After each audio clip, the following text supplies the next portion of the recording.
Hello guys, welcome back to my channel, Angela Nap guys. So ayan, ito ang aming ulam ngayon guys.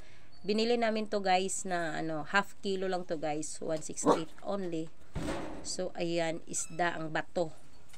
Ayan guys. So tinanong ko yung asawa ko guys kung saan bato nakukuha. Sa bato-bato guys. Ayan. So ang sagot ng asawa ko sa dagat naman. So akala ko bato, akala ko So, ayan. So, habang kami ay, hinatid ko yung anak ko, guys. So, habang kami ay naghintay, kasi nagkuha ko ng motor, ng soki, guys, na binayaran ko na lang every week.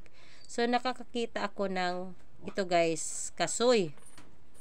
So, ito, dito lang. So, siguro, dinala ito ng ibon. So, ayan.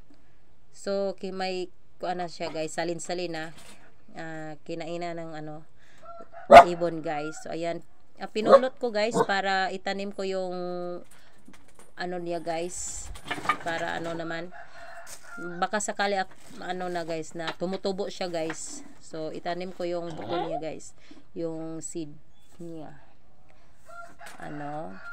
So ayan. So ang tagal ko na hindi nakakakita ng kasoy guys na ganito, yung bunga talaga niya guys. Kasi yung pa ko, since elementary. So, ngayon lang ako nakakakita. So, pasensya na kayo guys. Maingay yung alaga kong aso guys, si Kuko. So, ayan.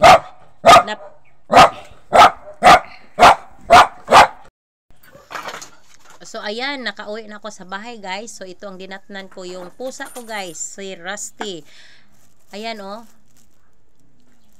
maganda ang tulog niya guys. Tingnan nyo naman. Ang tulog ng alaga kong pusa, si Rusty. So, ang ingay ng aso ko guys, si Kuko. So, ayan. So, nakakatawa yung pusa ko guys. Ayan Bilar kasi siya guys, kulang ng tulog kasi pag gabi naggala-gala din siya guys. Kasi laki to guys. Si Rusty, so siguro naghanap siya ng ng kasama niya guys. Ayan, kahit na guys, yung tiyan niya guys, hindi pa rin siya nakagising, hindi pa rin siya gumising guys. Ayan tulog ng si Rusty. Ayan. So ayan yung mukha ni Rusty.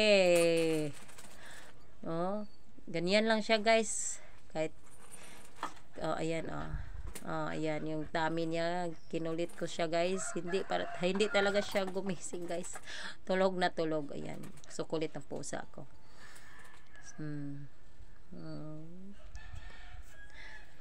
So yan guys, magpapasalamat pala ako guys sa nag-support sa akin sa channel ko guys. Simple lang yung mga content ko guys. So thank you so much for your supporting. So ayan guys, then sa mga hindi pa nakasubscribe,